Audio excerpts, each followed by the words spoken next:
फिर मैंने कुछ साल पहले एक छोटा सा राजनीतिक अनुभव लिया अपने सोसाइटी में। इलेक्शन लड़के प्रेसिडेंट बन के मैंने 1.5 साल काम किया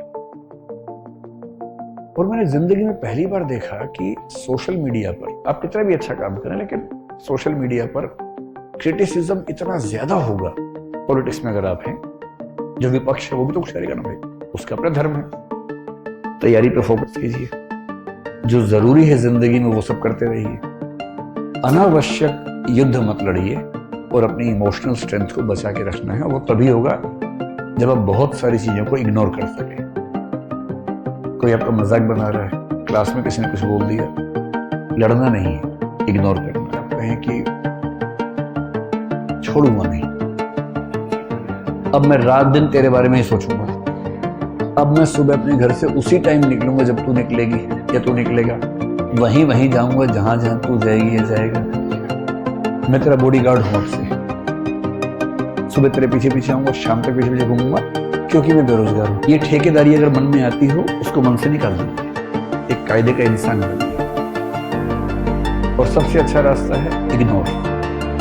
इसलिए कहा कि मैं आपको पसंद नहीं करती हूं या नहीं करता, आपने कहा ओके थैंक यू। उससे कहा थैंक यू क्यों? आपने कहा 4 रास्ते और खुल गए। अरे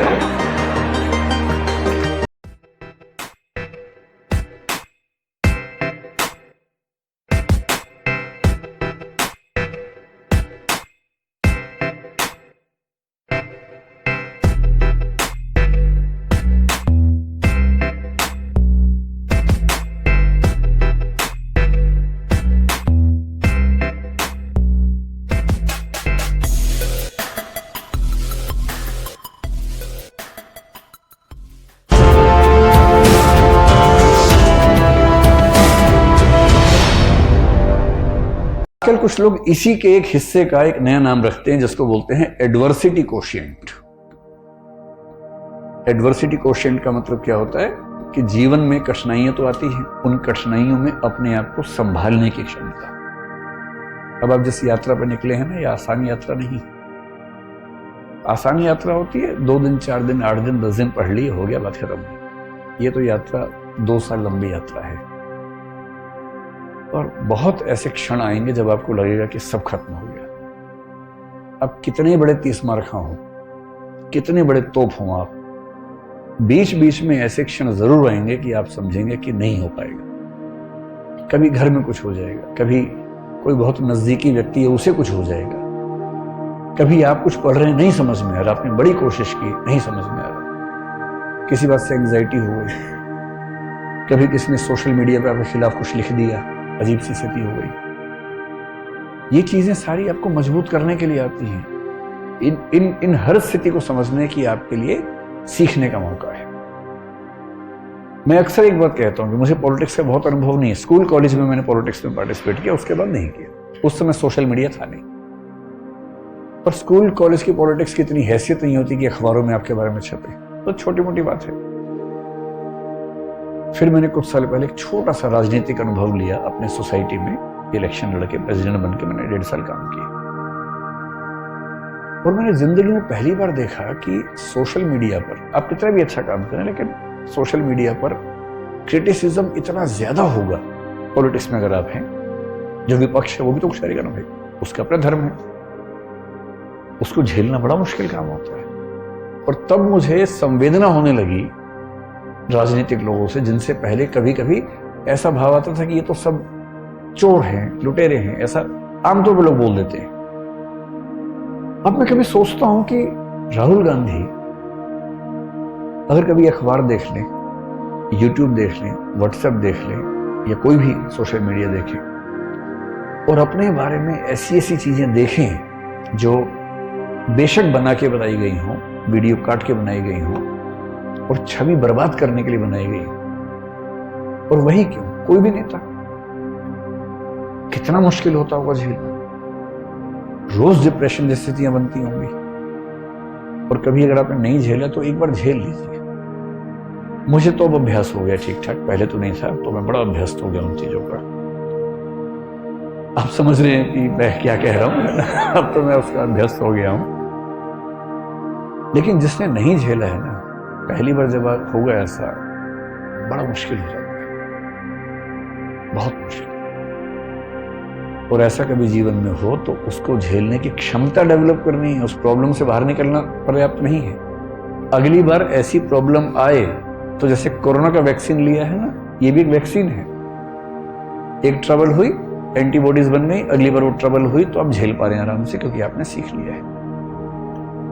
तो इमोशनल इंटेलिजेंस में जो चीजें होती हैं, जो चीजों पर गौर करना है, एक चीज हमेशा ध्यान रखना है कि इग्नोर करने की कला विकसित कर लीजिए। देखिए, इस जिंदगी में इतने तनाव है, पहले बहुत तनाव है, तनावों को आमंत्रित मत कीजिए। इतने मोर्चे पहले ही खुले हैं और मोर्चे मत खोलिए अपनी तरफ से। तैयारी पे फोकस कीजिए, जो जरूरी है जिंदगी में वो सब करते रहिए। अनावश्यक युद्ध मत लड़िए और अपनी इमोशनल स्ट्रेंथ को बचा के रखना है। वो तभी होगा जब आप बहुत सारी चीजों को इग्नोर कर सकें। कोई आपका मजाक बना रहा है, क्लास में किसी ने कुछ बोल दिया, लड़ना नहीं है, इग्नोर करना है। आप किसी को पसंद करते हैं मान लीजिए, और उसने किसी और को पसंद कर लिया, तो ये नहीं कि तेजाब की बोतल खरीदती घूम रहे हैं उससे पीछे पीछे। ये तमाशा नहीं करना है, ये गधेपन का चरम लक्षण है। जीवन में सीखने के लिए बहुत जरूरी चीज है ये सीखना कि मुझे रिजेक्ट किया जा सकता है। रिजेक्शन को सीखना बहुत जरूरी है। मैं तो कहता हूं बच्चों से भी जो मेरे आसपास हैं कि एक बार रिजेक्शन मिलना बहुत जरूरी है भाई। तुम किसी पे लट्टू बने बने घूमो, उसको बोलो और वो कहे कि I am not interested in you, ये झेलना बहुत जरूरी है। इससे आदमी के पैर जमीन पे रहते हैं। लेकिन इस वजह से रिजेक्ट मत करना दूसरों को कि मैं तो सिखा रही हूं, मैं तो सिखा रहा हूं, ऐसे नहीं है। वो तो अपना फैसला अपने हिसाब से करना चाहिए, लेकिन रिजेक्शन का दर्द, और उस दर्द को अब जैसे किसी ने रिजेक्ट किया, आपके पास 3 तरीके हैं। एक तरीका है आप कहें कि छोड़ूंगा नहीं, अब मैं रात दिन तेरे बारे में ही सोचूंगा, अब मैं सुबह अपने घर से उसी टाइम निकलूंगा जब तू निकलेगी या तू निकलेगा, वहीं जाऊंगा जहां जहां तू जाएगी या जाएगा। मैं तेरा बॉडीगार्ड हूं अब से, सुबह तेरे पीछे पीछे आऊंगा, शाम तक पीछे पीछे घूमूंगा, क्योंकि मैं बेरोजगार हूं और मेरे दिमाग में इतनी आजादी नहीं है कि मैं कुछ और सोच सकूं जीवन में। मैं तुम्हारा बंधुआ मजदूर हूं, मैं तुम्हारा गुलाम हूं, मैं तुम्हारा स्लेव हूं। और ऐसे ही मूर्खों ने ऐसे गीत लिखे, जो तुमको हो पसंद वही बात कहेंगे, तुम दिन को अगर रात कहो रात कहेंगे। अजीब बात है भाई, तुम दिन को रात कहो मैं भी रात, मैं गधा हूं कि मैं रात कहूंगा तुमको यार। वही साहिर वाली बात, ले दे के अपने पास एक नजर ही तो है, क्यों देखे जिंदगी को किसी की नजर से, हम अपनी नजर से देखेंगे, क्यों किसी के पीछे पागल होंगे। भाई आपको कोई अच्छा लगा, आपने कहा, उसने मना कर दिया, बात खत्म हो गई। पूरी ग्रेशियसनेस के साथ, पूरी डिग्निटी के साथ रिजेक्शन को एक्सेप्ट कीजिए कि चलिए ठीक है, आपने मुझे मना कर दिया, आई एम सॉरी, आज के बाद मैं कभी आपको परेशान नहीं करूंगा। हाँ, याद रहेगा, और जीवन में कभी मिलेंगे तो मित्र की तरह मिलेंगे, दोस्त की तरह मिलेंगे। ये कह के ईमानदारी से हट जाइए, इसमें क्या दिक्कत है। दूसरा तरीका ये है कि जैसे एक फिल्मी गीत में कहा गया, तुम मुझको न चाहो तो कोई बात नहीं, किसी और को चाहोगी तो मुश्किल होगी। अरे यार, तुम ठेकेदार हो क्या?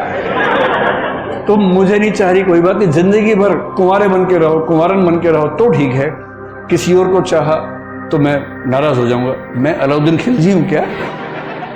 अजीब हाल है भाई, काहे खिलजी बन के घूम रहे हो? इससे अच्छा क्या है, चलिए कभी आप किसी और के साथ होंगे तो मैं बधाई देने के लिए आऊंगा। अगर आप सच में उससे प्रेम करते हैं, आप तो दरअसल खुद से प्रेम कर रहे थे, आप अपनी ईगो से बाहर निकल नहीं सकते। आप कह रहे हैं कि मुझसे प्रेम नहीं करती, कोई बात नहीं, इतनी आजादी दे रहा हूं, किसी और से किया तो आंख निकाल दूंगा। ये आप इससे प्रेम कर रहे हैं, ये इसको वस्तु समझ के कब्जा करना चाह रहे हैं इसके ऊपर, आप ठेकेदार हैं इसके। ये ठेकेदारी अगर मन में आती हो, उसको मन से निकाल दीजिए, एक कायदे का इंसान बनिए। और सबसे अच्छा रास्ता है इग्नोर। इसने कहा कि मैं आपको पसंद नहीं करती हूं या नहीं करता हूं, आपने कहा ओके थैंक यू। उसने कहा थैंक यू क्यों? आपने कहा 4 रास्ते और खुल गए। अरे क्या हो गया? इसमें क्या और एक बड़ा प्रसिद्ध शेर मेरे नाम से लोगों ने बहुत फैला दिया, तू नहीं कोई और सही, तू नहीं कोई और सही। मेरा नहीं है वो, मैं तो यहां से सुनता हूं वहां बोल देता हूं, मैं तो इतना ही करता हूं। इसका इस शेर के दो फॉर्म्स हैं, एक फॉर्म दूसरा भी है। अगर तू है हर जाई तो अपना भी ये तौर सही, तू नहीं कोई और सही, कोई और नहीं कोई और।